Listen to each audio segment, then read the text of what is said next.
Hello, everyone.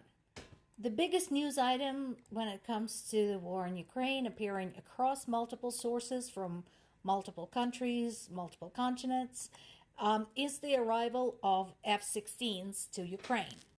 Anyone following the course of this war knows that this has been a very long time in the making. The original conversations about the idea of providing F-16s to Ukraine actually started appearing probably a year ago, if not more. Then we had some commitments, but the delivery dates were questionable. I think back in March, we basically said, yeah, it's going to take 6 months. And of course, for those of us with friends and families in Ukraine, we were all frustrated because, 6 months is a long time. And we know a lot can happen and has happened in Ukraine in 6 months. Fortunately, Ukraine is still standing. So it didn't take so long that the war ended badly for Ukraine.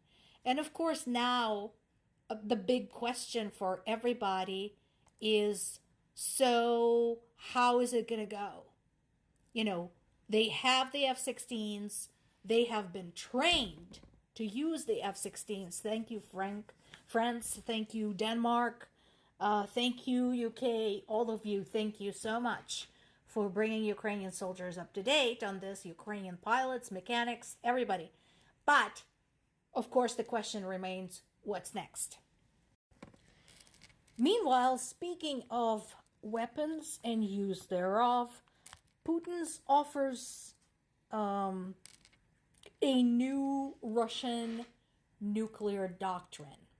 So what is the doctrine? Actually, those of you who have ever been in an abusive relationship, I know I have, will recognize this. If somebody's actions threaten our sovereignty and territorial integrity, we consider it possible to use all means at our disposal. Translation: we can do whatever we want, whenever we want. Because, think about this. So they went into Crimea back in 2014 and declared it was theirs, right? So according to them, it is now their territory, even though it's not really. Or they held those fake referenda in the occupied Ukrainian territories and declared them Russian property. They're not, but that's what Russians are claiming. And so what they're saying is that if anybody tries to take those back, according to this bullshit, then they can say that that would be an effort to undermine Russia's territorial integrity and thus authorize Russia's use of nuclear weapons. To my reference about an abusive relationship, it's the whole see what you made me do thing on the global scale. I don't know about anybody else, but I'm not okay with this, and nor should anybody else be okay with this. Because, again, this goes well beyond Ukraine. Speaking of effects outside of Ukraine, this is going on. And, this is only a matter of time before Ukraine's allies and Russia's allies bumped heads. Because, they're all part of the same entities. Two entities in the case of Poland and Hungary. They're part of NATO and they're part of the EU. Poland, who has a long and brutal history of conflict with Russia and territorial disputes with Russia, and who had suffered through many years of being part of Russian Empire and then part of the socialist bloc. Of course, Poland is allied with Ukraine. They know. And they openly called on Hungary for trading with Russia. To which Hungary said, but you are trading with Russia. That's not true. Poland is not in business with Russia. But that doesn't stop Hungary from saying that they are. And again, does that remind you of somebody else we know who likes to make outrageous claims that are completely unsubstantiated by evidence? You all know who I'm talking about. Meanwhile, in Omsk, they appear to have destroyed another Ukrainian drone by using an oil refinery. So that's working out just fine for them. This is not good news. A group of Russian dissidents have been moved from their existing prison to somewhere else, and nobody knows where. That's some of them members of not even Russian resistance per se. I'm sorry, I can't. Saying that they disagree with your country's invasion of another country shouldn't be a huge sign of protest, but in Russia, it apparently is.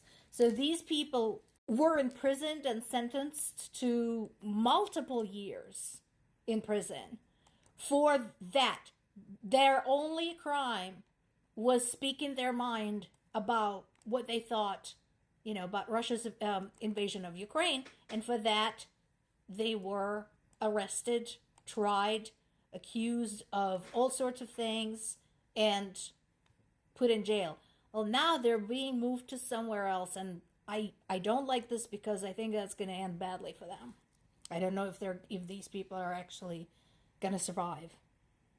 On a more positive side, journalist Evan Gershkovich had finally been traded and brought home. This was a project that took many months to complete from the diplomatic standpoint, with long-term negotiations, and so finally it happens.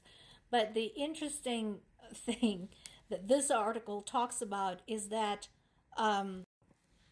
in his formal request for presidential clemency, he filled the section that was blank with a request for an interview with Putin, stating that he had mastered formal, official form of Russian while in prison this entire time, so he wouldn't even need to speak English to him. I doubt Putin would go for it. He only allows the likes of Tucker Carlson to talk to him, so that's not going to happen. But I'm glad that this guy and a bunch of other guys are coming home. The daughter of one of the prisoners who were exchanged and are being brought home actually got a happy birthday from President Biden. And again, I praise the president for his amazing statesmanship and knowledge of international politics, because I know that he participated and advised in the making of this deal. Let's hope we can bring home some more people, both foreign nationals and Ukrainians, particularly the thousands and thousands of Ukrainian children who unfortunately still remain in Russian custody.